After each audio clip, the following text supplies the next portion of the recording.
Bismillahirrahmanirrahim. Welcome to Talimul Islam High School Bhalwal online classes. Assalamu alaikum dear students. I hope you are doing well. I am your teacher of grade 6 subject English B. Students, today we are doing in genders. What are genders?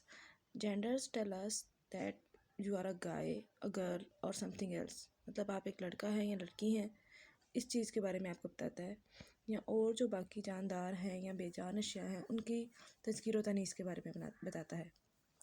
There are some masculines and there feminines. आपने इनको पढ़ना है और अच्छी तरह से याद करना है. देखिए यहाँ पर है बॉय, उसकी फेमिनिन है गर्ल.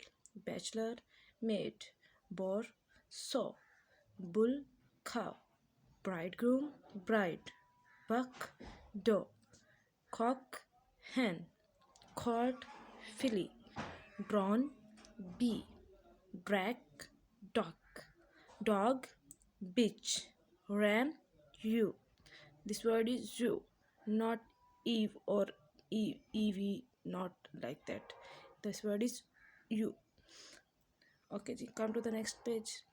आपका होमवर्क है कि आपने इन जेंडर्स को अपनी नीट कॉपी पर लिखना है और बाय हार्ट याद करना है. अल्लाह हाफिज़.